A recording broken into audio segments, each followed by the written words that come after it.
Watchtower.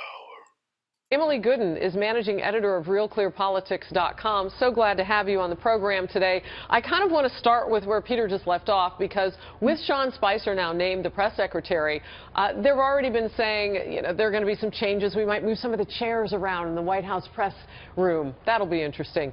But no doubt he will be answering things that come up in tweets, I would imagine, from the new president. Absolutely. That's going to be a huge part of his job, is to monitor Donald Trump's Twitter account 24/7. He's going to have to get alerts set up on his phone because all the journalists do. Well, I know that there was an indication from one of the spokespeople this week that the next news conference, because it's been a while since we've seen the president-elect do this, the next news conference just before inauguration sometime in early January. So now he has his press team all together. Does it maybe look a little bit more traditional than we might have thought it would? Yes, I think it will, in a way, look more traditional. Sean Spicer and Jason Miller are already doing daily press briefings with the press on a daily phone call, so they've kind of gotten into the habit, so to speak, of doing this. They are. And then we'll see some non-traditional media things, too. And Donald Trump isn't the first president to do this. President Obama a lot of times went around the White House press corps when he went on Between Two Ferns or Jimmy Fallon, or, did Twitter town halls. So Donald Trump wouldn't be the first president to do this, but he may do it more than we've ever seen. Well, and I don't think that we were watching President Obama's Twitter account to find out what his military strategy would be. So this would be a little bit different, as the, nuclear capability came up in a tweet. I want to talk about something, though, that you and I had an email exchange on, Kellyanne Conway, and being a high-profile woman in the Trump administration. Not to put aside all of her capabilities and what she has done in her past as a key strategist and pollster inside the GOP, but you say her being a woman in that role is a big deal. Why? It is absolutely a huge deal. It is a huge visible role in this administration. It's one of the top 3 jobs in the White House, and it went to a woman. And, we had the problems with Donald Trump and women during the campaign, so she's going to act as a counter to that. But she and Donald Trump have a very trustworthy relationship. He trusts her opinion, and she's one of the few people that can tell him, no, we shouldn't do this, we need to rethink that.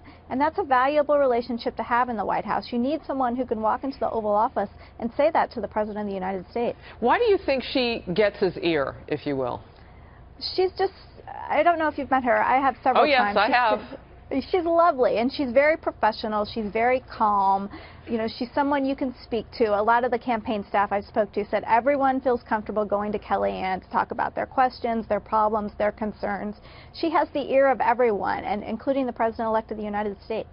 The first time she and I talked, it was probably a few months before the election, about this situation. We had spoken previously, but the first thing out of her mouth, Emily, was, yeah, I don't know what I would ever do going forward. I have 4 kids. Yeah. And I know that factored in her family, but what else was she looking at? Because at first, she said she wasn't going to take a job with the administration. What changed? Yeah, Harris, you're exactly right. She did say she didn't want the job, and the reason she didn't want the job is because she knows what the job entails. You've got to be at the White House at 6:30 or 7 o'clock in the morning. You're going to be there some nights till 8 or 9 o'clock at night. When you're not at work, you're on your phone, you're answering emails, you're putting out a fire. It's a 24/7 job. But I think this offer she got, she was originally offered press secretary, which is a very visible role, but it's a lot of putting out fires. Where now she's been offered a more substantial role as counselor to the president. It's a title that's equal to Reince Priebus's and Steve Bannon's, so she's going to be an equal to these men. She's going to have a pathway straight to the Oval Office and a huge influence on the president and policy, and that's hard to turn down. From you, what I'm getting is that out of all of the announcements that have been made today, anyway, there have been big announcements. The Secretary of State has picked for that, so on and so forth. But today you think that Kellyanne Conway is important because she is on par with those 2 others in the White House. But there's also something else. You've got Sean Spicer, arguably part of the establishment, the GOP.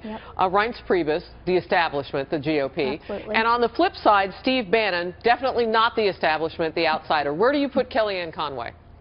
Kellyanne is firmly in Team Steve Bannon. Remember, these 2 came on the campaign together this summer. They were promoted together to run the campaign. They won this White House for Donald Trump, and he knows it.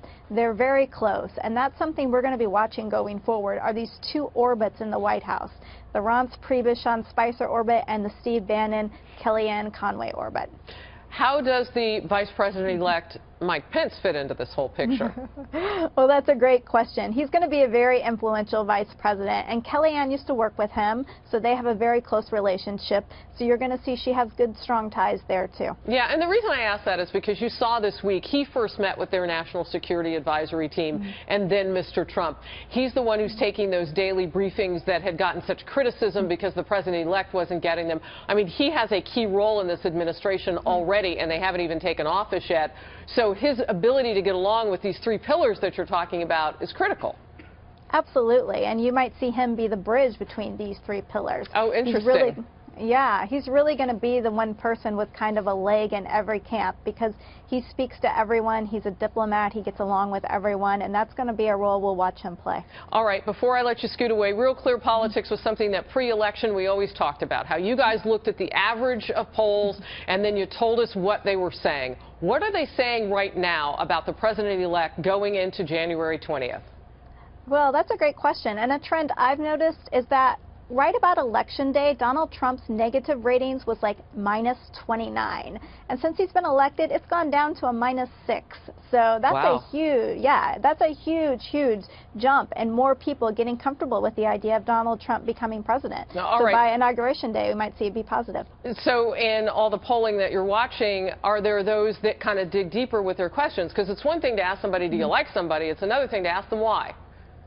Right. And I think as they see him make these appointments and hopefully as we see him do the press conference you mentioned in January, people will get more comfortable as they not only learn more about Donald Trump, but more details about his vision. He said he's wanted to make America great again, but he hasn't given a lot of details. So they'll be looking for that in that press conference and hopefully in his inaugural address. Yeah, one of the things we'll talk about later this hour is when will people start to feel the economy that we're watching just burst wide open on Wall Street? When will that hit Main Street, if that can happen? You might see that negative number hit zero. Be positive. Great to see you, Emily Goodin. Merry Christmas. Happy New Year to you. Thanks. Merry Christmas.